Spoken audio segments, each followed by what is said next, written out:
Now, at the age of 16, you were Yes, still, my lord. You were still in Port Harcourt. Very well. I applied to Stella Maris College, St. Patrick's College, Hoda. We were the first set to go to St. Patrick's College, whereas later it was declared illegal. Now, you said your people were arrested by the Igbos. Arrested? Yes. Taken away and killed. They were killing there, taken away where? If they had given us that privilege, I could have been happy. Arrest and go and kill. No, there, that's how I saw my sister Rekia. They are putting stick from her private part. They did not kill you. Obioha. They did not kill you. No. Huh? They knew you were not Igbo. Eh? They knew you were not Igbo. Yes. If they had the opportunity, they could have killed me. You were there. Obioha, DK Obioha hid me in his shop. Beautiful. How far was the shop from the area they were killing? Thank you. I don't know if you know Elele. If you don't, let me give you a graphic area. I say how far? It's not far, 50 meters. 50 because meters. People were running helter-skelter. Yes, 50 meters, and you were hidden in a shop. Has that shop any door? Pardon me? Had that shop any door? Yes. It wasn't at the main. Was the door shut? This door? No, one side was closed, one side was open. God. And you could see everything 50 meters away. The people that was killed in my presence are the people I narrated. And if you wait, I'm coming, my lord. My lord, you see, let me tell you one thing. Maybe that will guide you. Please tell the commission, not me. And Ndigbo cannot Ndigbo an Hausa man with an Ndigbo sense. Please get that. What? An Ndigbo cannot Ndigbo a Hausa man like me who has an Ndigbo sense. Speak on. Now, did you take your brothers to anywhere before they were killed? If it is true? If it is not true, whatever happened to my family should happen to your own, and you know whether it is true or not. That's my prayer. If it is not true, whatever happened to my relations will happen to your relation this time or in the near future.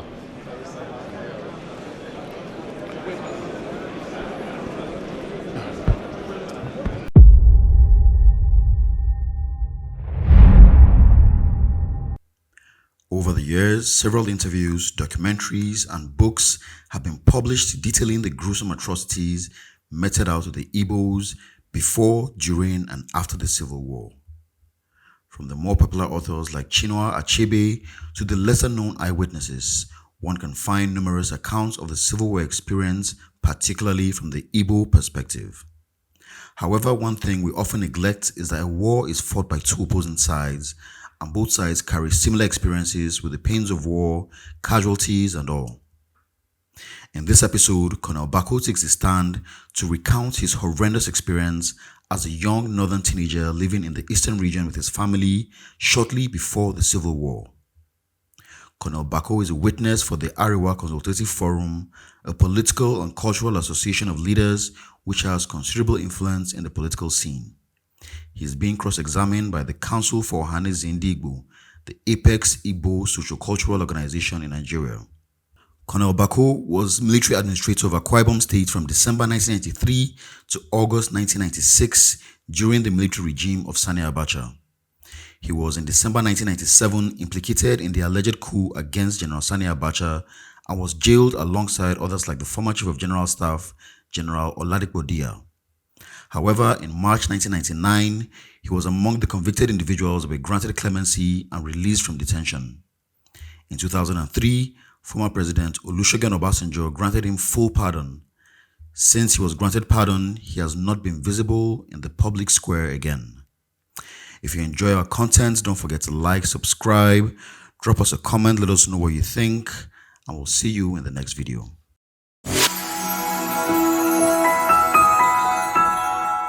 Do solemnly affirm that the evidence I shall give before this honorable commission shall be the truth, the whole truth, and nothing but the truth. So I affirm. Thank you very much.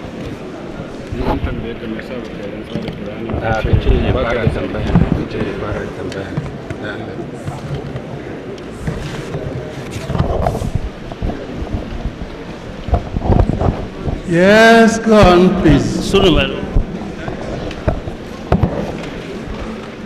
Your name is Colonel Yakubu Bako. Yes, my Lord. Retired from the Nigerian Army. Yes, my Lord. You were the administrator of Akwa Ibom State? Yes, my Lord. How old are you, sir? Your Excellency. 51. Where were you in 1966?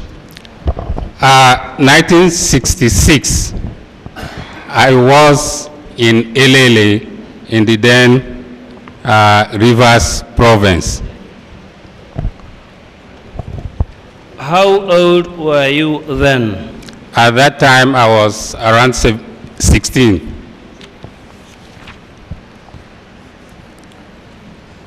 What happened to you in 1966?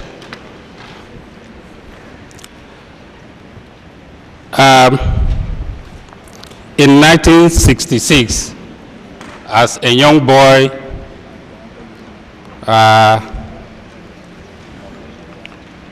let me split it between January 66 and October 66. From January 66, the only thing I know is that there was a news that the Sardona of Sokoto was killed. I could remember vividly my uncle, Hamidu, personally said, no, that cannot be possible. But at the end of the day, we found out it was the truth. Who is Hamidu? Hamidu is my uncle. What was his position? What was his occupation? He was just a farmer in Elele and the head of the family. Then what happened? I could remember vividly on October 2nd, 1966, the head of Northern Community in Elele, then Alhaji Haliru Umaru Diko, got a letter from the then governor of Eastern Nigeria assuring all the non-Easterners of their safety. Who was the head of state? No, the military governor. In October, can you recall who was the head of state? General Yakubu Gowon was the head of state? Yeah, General Yakubu Gowon was the head of state. And your uncle Alhaji Diko received an advice to leave, or? Yes, an advice to leave. And what happened was he was a stark illiterate. Myself and one Meriga Umaru Diko, who is presently in Mashi in Katsina, read the letter not only to Haliru Diko, but all the northern community in Elele. And the same October 2nd, I still remember,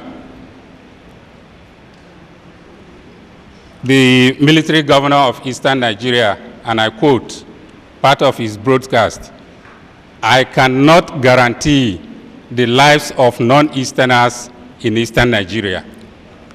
And the following day, there was this rumor that Ojukwu had given them the license to kill the non-Easterners in eastern Nigeria. What happened on the 3rd of October? On the 3rd of October, 1966, we woke up and surprisingly we had two groups of people, one coming from Owerri side and one coming through the Port Harcourt side. And they were shouting, Nzobu, Nzobu, Enyimba Henyi, Nzobu Yausa, Enyimba Henyi. And would you like to translate that into English? Maybe, I don't know. Nzobu, as far as you can. That let's march, let's destroy, let's destroy the It was Hausa. A war song.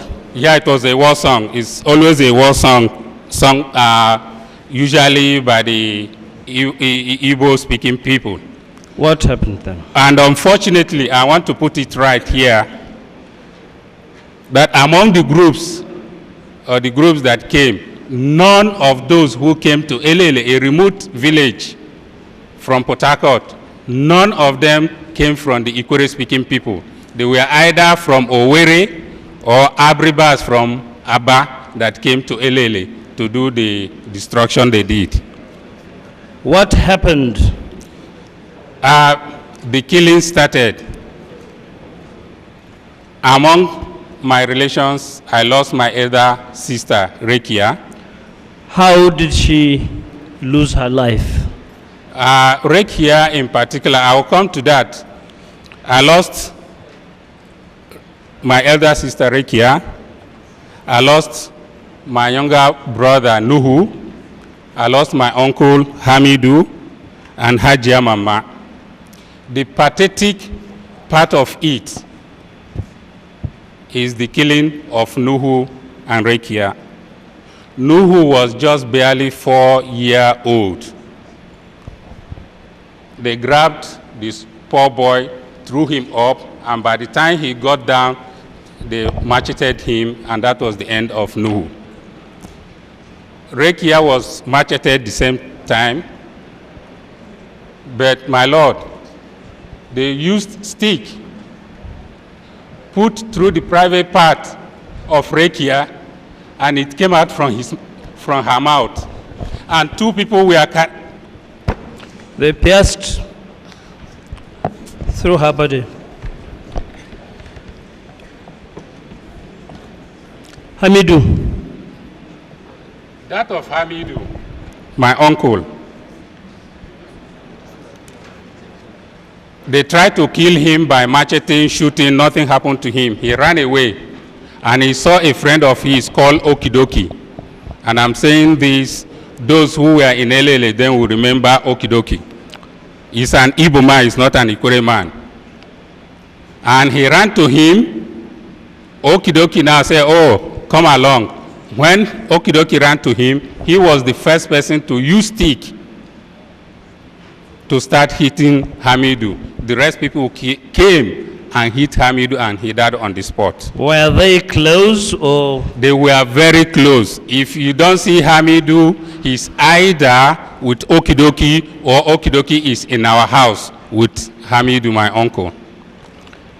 Did you remove the pierced Rekia and bury her? At that time, there was no question of burying. Like my younger brother, Nuhu, who ran, he just ran across, and it was everybody for himself. Nobody knew what happened to Hamidu's corpse. You say you were aware of the death of Hajia Mama as well?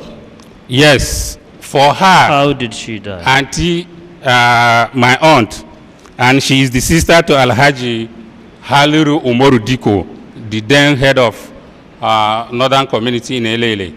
They threw her into a well and started using block to be thrown inside until such a time that she was not shouting. And the well is very close to our house. Let me describe Bako's compound. Please. As God will have it, I came here without knowing those who will come. And when I had my good friend it's not script. It's not script. Yes, my note.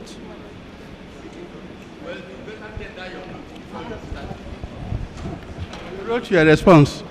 Did you write down your response? I wrote my note so that. My lord, I keep him. It doesn't matter. Don't worry us. My lord, if it will help whatever he does he wrote to get to the truth as a script. If he wrote his no, he did not write it. He's refreshing his mind. Let him go. To get to the truth. Let me not talk. I have hide it here. I am going to tell you exactly what happened. Look at your lawyer. If it is this. Read. Nobody said you should read. Thank you, my lord. The court will determine the ascriptive probative value of what he says, and that is it. Let's go to Alhaji Garba Kefi first before you go. The other people I could remember that were killed was 2 Garbas. And those 2 Garbas who used to make fun. One was Alhaji Garba Kefi. He stays in my father's compound in Elele. He was teaching us Islamic studies. Malam Garba Kefi. And there was this Garba Madaki. He visits Ahoda, Elele, Umudioga. He will go to Owerri. Another Malam, Islamic Malam. No, it's not an Islamic Malam. It's Pastor Garba Madaki of SIM. He's not stationed in one town. He moves around. And anytime he comes to Elele, we now make fun that how can 2 Garbas, as small as we were, how can 2 Garbas have 2 different religion? And we will laugh over it because we didn't know exactly the situation then. You know, and he always traveled with 2 of his relations. Another person that was killed was Malam Nuhu, my father's neighbor. First, how did Alhaji Garba Kefi die? Alhaji Garba Kefi, anybody who was in LL in 1966 will remember this. He ran away initially, came back to the compound, and Okidoki himself came to the roundabout, clubbed Malam Garba Kefi to death, and skinned his body. Why did he skin his body? Because Malam Garba Kefi. What do you mean by skin? I mean the way they skin if you slaughter cow. A ram. Malam Garba Kefi was the only person at that material time in Elele who was licensed to slaughter ram for public consumption. So Okidoki said, since Malam Garba Kefi was fond of, skinning animal, he was going to skin Malam Garba Kefi, and that's what exactly he did. And Pastor Garba Madaki, he was saved? He was just clubbed to death at the roundabout just by our compound in Elele. And Alhaji Nuhu? That's what I'm saying. We had Alhaji Nuhu, I had Malam Garba. Both the family of Alhaji Nuhu and Malam Yakubu, they are all Yorubas. The family are still living up to date in Elele. They have not left Elele. After the Civil War, they went back to Elele. Another person that was killed was one Malam Nagbede. I didn't know that Agbede was not in the north until after 1966 when we were evacuated. You know Babang One? Babang One? Yeah, Babang One, we call him the son. We joke about it. We call him One. We call him Munchi. Where is he from? We call him One, we call him Munchi. That's the small boy. So we call the father Babang One. And he also lost his life in Elele. Is he Munchi? Yeah, we call, when we say Munchi, so he will call us Munchi and we'll start, joking about it. He was Steve, you mean? Yes, I believe. Malam Salihu Basakoche. Yeah, we have Malam Salihu Basakoche, who is from Sokoto State. This I attended Seventh-day Adventist School, Elele. SDA headquarters in Ile-Ife sent somebody to be helping, I think the person in charge of the SDA Elele, by name Jimo. These warriors from Abriba also killed this Jimo from Ile-Ife. And one surprising thing, those who knew my father's house in Elele, luckily enough, like I said, I came here and greeted, and the president of Bako is here. When I introduced myself, the first question he asked me, from Bako's family, I said, yes, Bako is my father. He is here. I didn't call him. I didn't solicit for him. Kamalu, who was working for my father, he is from Oguta. He was working for my father. He was also killed. For the mere fact that why should he be working for my father? Was he an Igbo man, Hausa man, or Yoruba man? From Oguta, Kamalu. There could be a Hausa man living there, Kamaluddin. You can have a could be Kamaluddin, yes. But this one is an Igbo man, Kamalu. For the reason that he worked for your father? Yes. What other relations? I have those relations that were missing and whom I saw after the Civil War. One of my brother, Mohammed, I saw him after the Civil War. He is still living today in our compound in Elele. We decided to leave him behind because immediately or after the Civil War, he could not even understand one single Hausa language because he stayed throughout. He was captured. Maybe he worked for some family. After the Civil War, he was able to come out. My sister Aisha was also captured. They changed her name to Masi Wona. He's still in the East. He's married. Hadiza also married to an Easterner because he was captured during the war. Immediately after the war, I was able to go to Elele. And I brought back Halima and Memuna. Today, Halima is married in Katsina, Memuna is married in Kaduna. How many people, in your estimation, were murdered?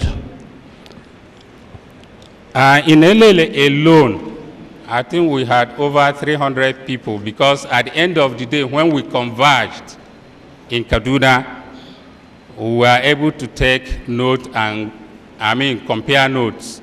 We were asking who was seen, who was not seen. And I think between October 3rd and 6th, 1966.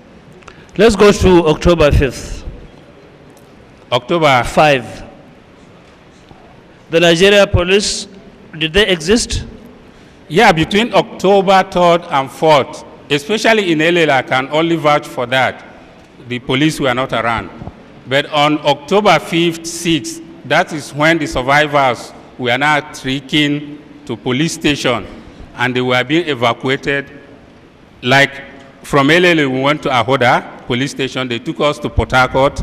And Port Harcourt, we were all taken to Enugu.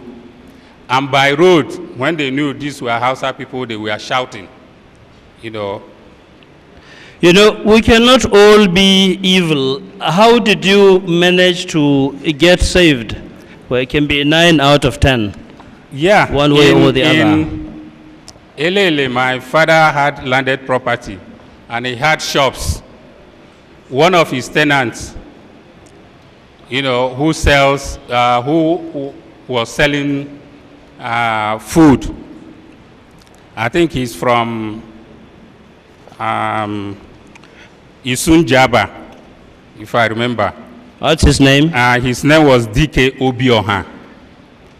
He was the one who now took me, from this side of the road where our house is, to the other side where the present filling station in Elele is, and hid me in the shop. Then? After that, he was the one now who organized those who he could see. He took us to Ahoda. I'll give you one pathetic incident. There is this Ali Haliru Umorudiko. He was clubbed and he lost conscience. And there was an argument to see whether he was dead or alive. They decided to cut his finger. When they did, he did not move. And so they assumed he was dead. He was dumped among the dead. They took all the dead body to SDA hospital along Ahoda Road. It was while they were offloading the dead bodies that Ali woke up, and then he was rescued. If any one of you here, please, should go to Kanu, just go to Lebanon Club, ask for the general manager. You will see Ali without this finger. He's still existing. When Obiora handed you over to the police and then to Diobu, PPO, what happened? No, like I said, we were evacuated from Ahoda to Port Harcourt to Enugu, and Yes. then we were flown to Kaduna. What happened en route Port Harcourt to Enugu? No, if they know that we are Hausas in the police van, they will be throwing stone on the van. In the vehicle? Yes. As you drove? Yeah. Saying they're just throwing and Yeah, that singing they those should songs. leave us, they should bring us down so that they will finish the job they started. When you arrived at Enugu, what happened? Please, before I go, I missed one point. There is one of my sister, my immediate younger sister. We have had only 3 months in between. Her name is Fatima. He got lost. Up to today, we have not known whether she is alive or she is dead. And immediately I had a daughter. I had to name my daughter Fatima to always remember my lost, missing, not found sister up to date. You are now at Enugu. You have arrived. At Enugu Airport, where we were all brought together. I was able to meet others from refugees from other towns like Aba, Umuahia, Okigwe, Abakaliki, Ahoda, Onitsha, and Enugu, and everybody narrated their own eyewitness story. But one thing I have to confess here is some of them who were there also narrated how they were saved by the Igbos. But most of us in Elele, apart from me, were hidden by the people of Elele because they said they have lived there for over 100 years, that they cannot see any reason why some group will come outside to start the killing. So the people of Elele also helped in hiding so many northerners. We're at Enugu. Go on. So what experiences did you hear from those other people? The same story of killing and, the same story of killing. And each time I listen to Chief Odumegu Ejukwu, whether interview or broadcast, I have always been expecting that no matter what, let him one day accept that northerners were also killed in the East. Even the last article, the last interview he granted in September last year, September 3rd, to Tell magazine, I reacted that I'm still waiting for someone to say, look, actually, northerners, Easterners were killed in the north, but northerners were also killed in the East. At least I'm a living witness. What happened after you were collected in Enugu? We were flown to Kaduna, and at Kaduna we were kept at minister's quarters. Those of us we were asked where we want to go. And those of us who opted to go to Kano province then, we were taken to Kano. We went to the social welfare office, near British Council, and we all registered as refugees from the eastern Nigeria. And they gave us a testimonial that we are working about in case we want to look for a job or in case we want to do anything. Those of us who opted to go to school, they made contact to the Mufika or Federal Training Center, Kaduna, and that's how. Was that your first time in the north? Yeah, that was my first time. If without the crisis, I don't think my father could have thought it wise to tell me to go back to the north. How long has your father been in? My great-grandfather had lived in the east beyond 1850, 1870. And it's because of their long stay in Elele that Haliru Diko and my father were members of Ikwere Eche Customary Court of Appeal.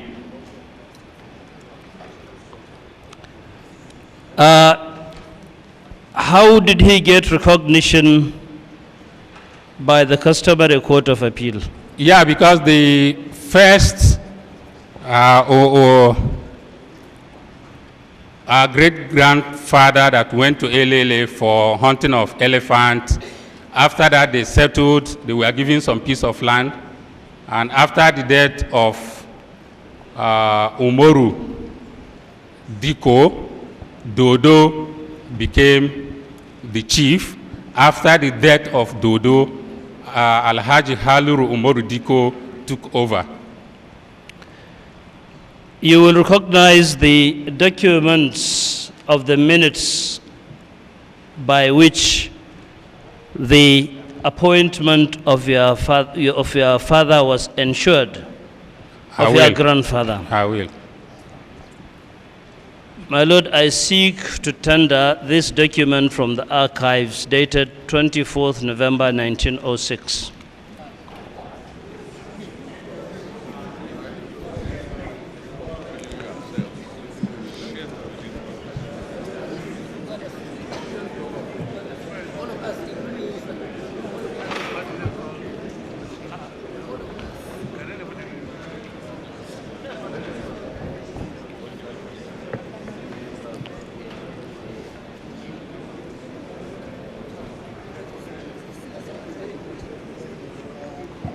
What do we call it?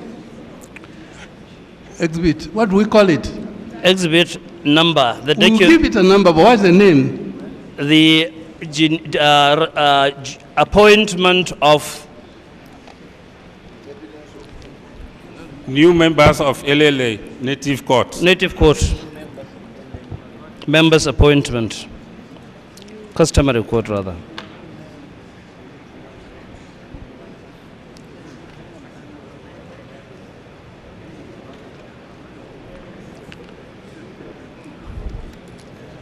Did you come with your property? Both movable and immovable. We are exhibit 117. At the community, please. I couldn't have come. Was there any immovable property? Yeah, there are a lot of movable property. Immovables. There's a lot of houses we left behind. Even the movable. I arrived Kaduna with singlets, short knicker, and bathroom slippers. Did your father buy the immovable properties? Did your father buy the immovable properties? There is something, he inherited it from his own father. And his own father inherited it? Well, that's the piece of land the people of Elele gave to the northern community because after the chasing away of the wild animals. So after the war, you went back to your ancestral house in Elele? Yes. And occupied it? Yeah, after the war, I went back and I met Muhammadu, who also came out. with his mother, and they remained behind. So you are still in possession of your property? Yeah, at a stage, the people of Elele granted me the right. They published that that piece of land should be given to me as an inheritance from my father. I applied to River State government, and a certificate of occupancy was issued in my name. That was when I was the military administrator. Immediately, I stepped down. Somebody now went to court to contest that he's not happy I should own land in Elele. But the last communication I got 2 weeks ago was he has piped down that I should come over and it will be settled. So you are now going to take possession of your property? Definitely. It has been solved? Yep. Now, what do you want the commission to do for you? I think I want the commission, in as much as General Adebayo has publicly apologized. Let Chief Odumegwu Ojukwu, who was then the governor, who made that announcement that he cannot guarantee the loss of non-Easterners in Eastern Nigeria, agree that my relations were killed in Elele. Left for the Ikore people, I don't think anything could have happened to them. Let him accept, let him tell the world that Northerners were also killed in the East. How much would you like as compensation? I wouldn't want to quantify like Ohaneze did, but if ever the commission is going to make recommendation for monetary compensation to those killed in the North, they should also make monetary compensation recommendation to those killed in the East.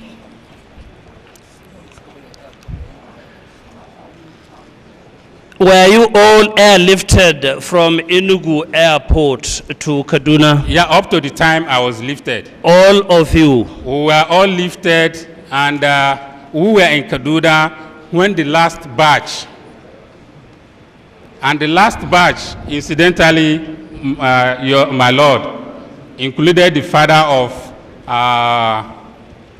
Mekudi, who was here the other time. The father was among those that were lifted from Enugu to Kaduna. He remained in Kaduna and was employed by Kaduna Polytechnic. Remind me, did you tell this commission the fate of Rakia after her crucifixion? They carried, two people carried her like a roasted, something being roasted, one person in front, one person behind, dangling her body in Zobu, Enyimba, Enyi. You may not know Elele, you know, they came through the Port Harcourt, they will go to Owerri side, come back, go to Ahoda side, come back and go to Umudioga side. And they were just carrying her all along.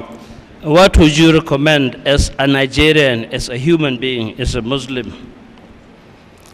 If not for digging out all this, I think me as the head of Bako's family had already forgiven them. And that forgiveness is based on the fact that we are all still one Nigeria.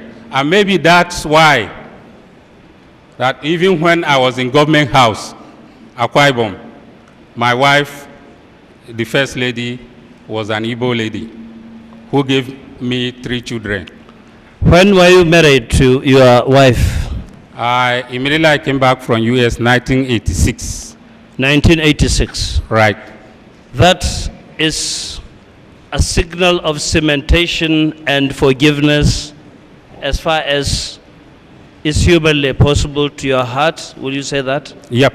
And that's why I still have so many friends who are Igbos. My Lord, do you have anything to tell His Lordship? Do you have any other thing to tell the Commission? We are here to know the truth and reconcile. And now that I have said it, I think I will have peace of mind. Because that issue of where I come from had even been haunting me, in the sense, even in the military, a petition was written one time that I was an Igbo man. Otherwise, how can I be speaking Igbo? How do I understand Igbo if I'm not an Igbo man? I changed my name. I had to even give a little bit of details to let them know that, yes, I was born in the East. If it was the constitution of, even if it was other countries, I think I could have remained in the East as an Igbo man or an Ikwere man, having been born there, and I grew up there. Did your ancestors go to look for something, or did they go to help people out? No, they were invited. They were invited to, chase away wild animals in Elele. That's all for the witness, my Lord. Yes. I have no question for you.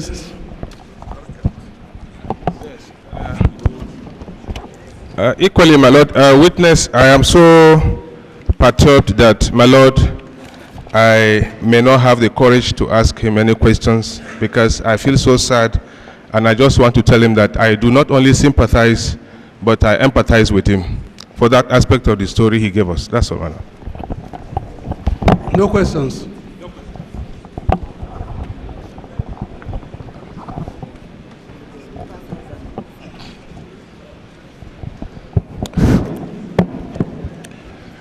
Mr. Bako? Yes, sir. You are a colonel. Yes, my Lord. You joined the army when? July 2nd, 1973, as a regular combatant officer.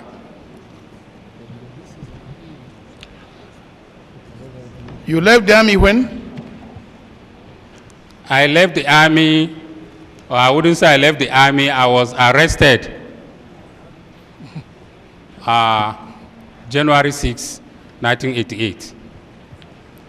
For what offense? For other offenses. For what offense? Other offenses. If you look at the charges and the conviction, my offense is other offenses. Were you convicted? For other offenses. You were tried for coup? No, at all. The record is there. If you ask General Malu, he will tell you.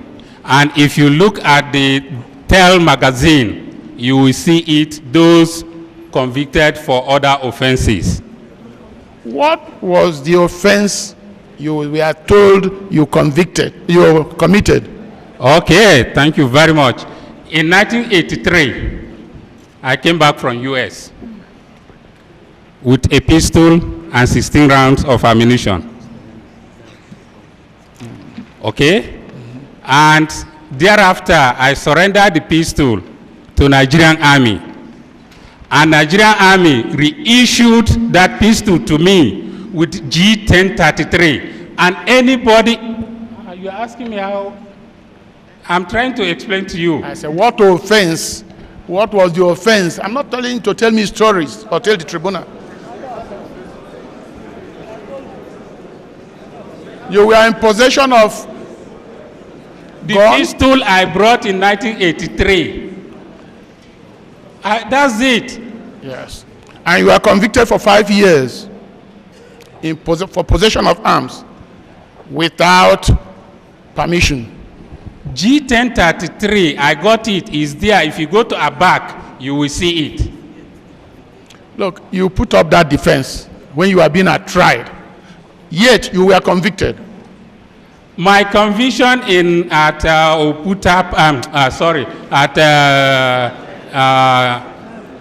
General Malu's tribunal was to make up the federal character. Yes, because if I were arrested on January, we were part of those that arrested coup plotters in December. But when the press started that it was only Yoruba, Yoruba, Yoruba, it became necessary that some of us should be part of the federal character to make it a federal issue.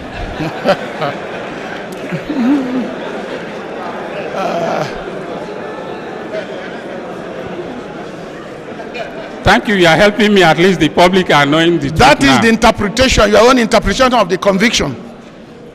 Interpretation of no. That's why I was joined among other offenses. Otherwise, I could have been tried and convicted for coup. Mine was other offenses. Thank you. At least people are knowing now. Now, at the age of 16, you were yes, still, my lord. You were still in Port Harcourt. Very well. I applied to Stella Maris College, St. Patrick's College, Hoda. We were the first set to go to St. Patrick's College, whereas later it was declared illegal. Now, you said your people were arrested by the Igbos. Arrested? Yes. Taken away and killed. They were killing there, taken away where? If they had given us that privilege, I could have been happy. Arrest and go and kill. No, there, that's how I saw my sister Rekia. They are putting stick from her private part. They did not kill you. Obioha. They did not kill you. No. They knew you were not Igbo. Eh? They knew you were not Igbo. Yes. If they had the opportunity, they could have killed me. You were there.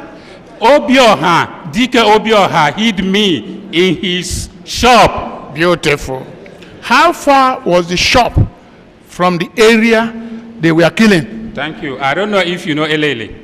If you don't, let me give you a graphic area. I say how far? It's not far, 50 meters. 50 meters. Because people were running helter-skelter. Yes, 50 meters, and you were hidden in a shop.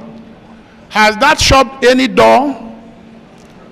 Pardon me? Had that shop any door? Yes. It wasn't at the main. Was the door shut? This door? No, one side was closed, one side was open. God. And you could see everything 50 meters away. The people that was killed in my presence are the people I narrated.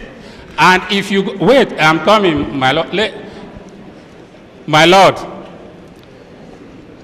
you see, let me tell you one thing. Maybe that will guide you. Please tell the commission, not me. And Ndigbo cannot Ndigbo an Hausa man with an Ndigbo sense. Please get that. What? An Ndigbo cannot Ndigbo a Hausa man like me who has an Ndigbo sense. Speak on.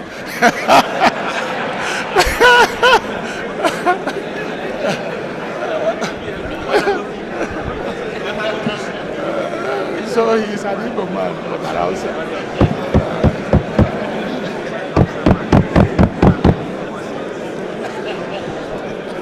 When did you know that this commission was instituted? Yes. When did you know? When it was published. When did you know you were coming to give evidence here? When I watched the evidence in Enugu. When did you know you were coming to give evidence? When I watched the proceeding in Enugu, and I saw that Ojukwu did still not accept that some of my relations were killed. That's when I made up my mind to appear here. Who invited you to appear here? I invited myself. I wrote to Arewa that I want to appear. If you check their website, you will see my letter. I wrote.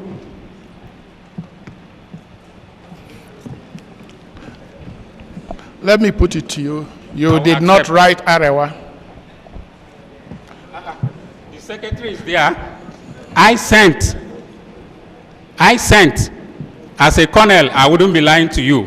I sent. Okay?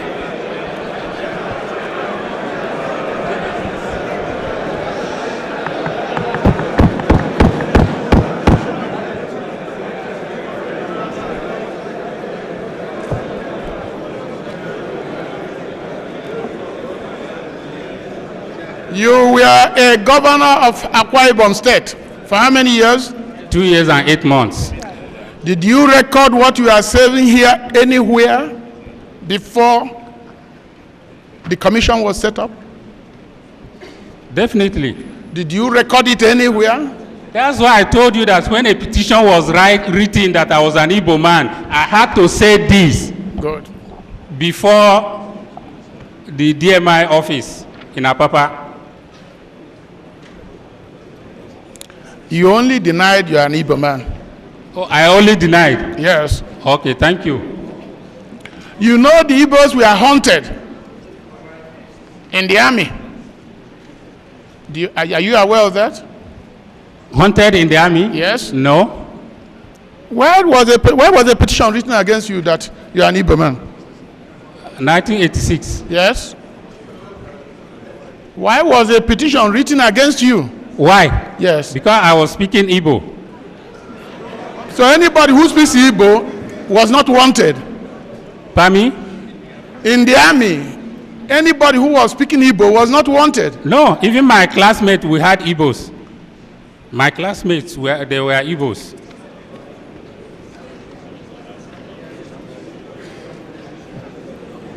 What is this?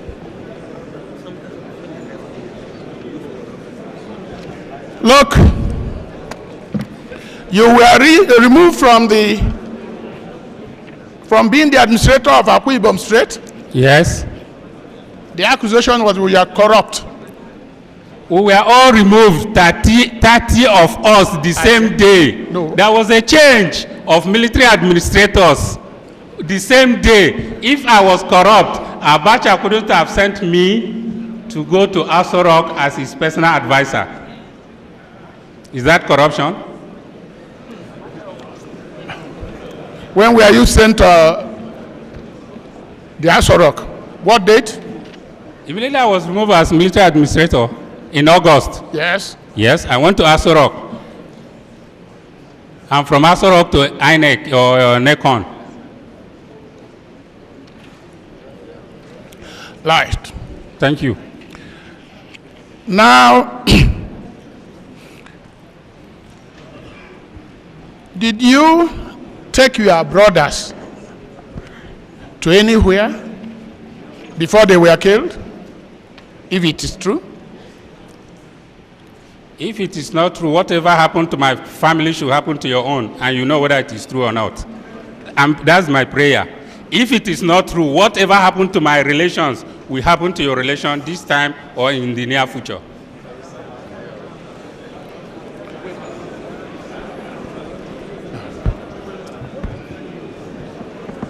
Would you talk to the commission and don't talk to me, please?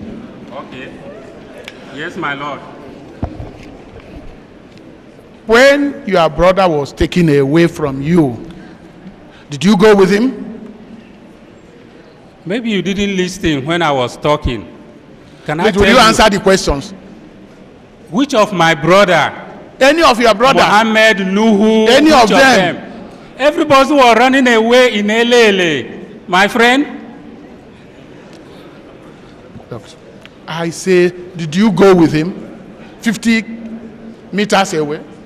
That's why I'm trying to explain to you in Elele, this side, if you are going to Owerri, it's called Hausa quarters.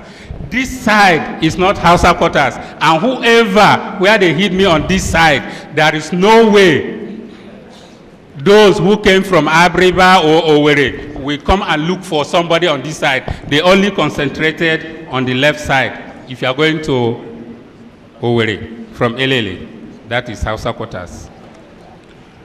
Throughout this time you were a military officer, did you record this in any of the police stations? The number of people killed? You saw? Record? There were commissions of inquiry. For?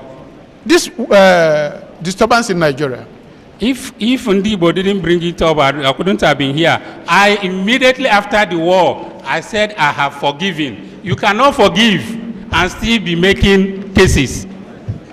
If Ndigbo did not raise it up in Enugu, I wouldn't have been here. Did you record it anywhere before Ndigbo brought it up?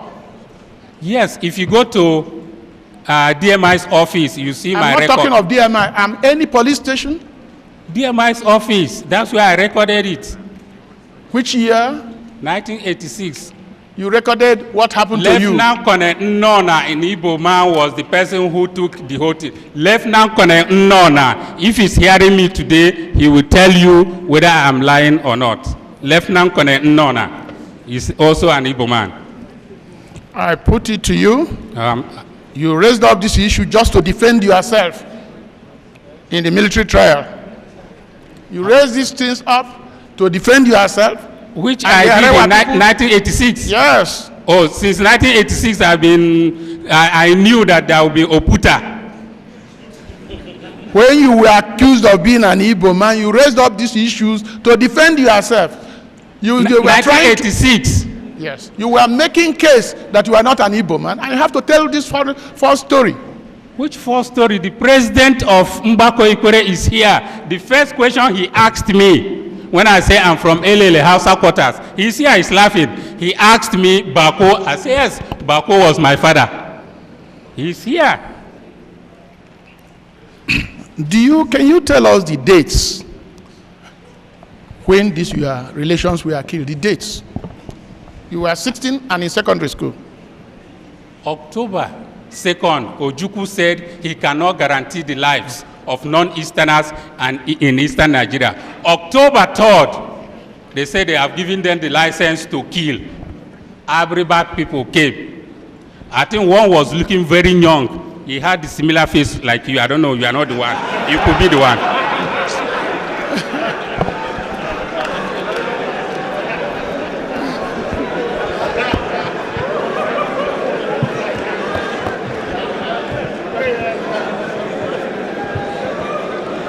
Now, yes, how do you know they were Abriba people? One of them who was in front carried something on his head with a palm front here. He was dancing like this, with one like this and with a white something. He was the one leading. How many people were killed on that day? I said over 300. Where and where? You were there watching 300 people killed? By the time we got to Enugu, that's when we were able to recount. And when we got to Kaduna, we waited for... Can I continue?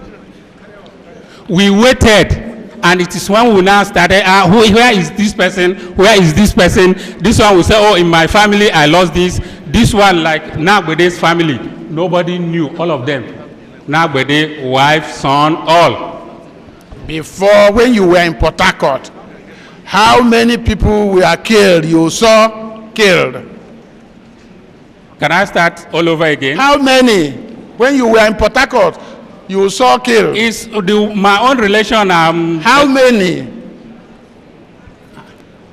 How many people? Simple. My One, uncle two, was or three. No, I have to name name. I have to name name. My question was how many? I'm giving you now the many. Huh? I shouldn't give you many. I've told the Ndigbo cannot Ndigbo me. I have asked you a question. How many? Council, sorry, we have another appointment. We didn't know about this. So we have to... All right, sir. Continue tomorrow. Somebody is waiting for us in chambers. And they're very... All right, my lord. So we continue tomorrow. As a Commission will now rise.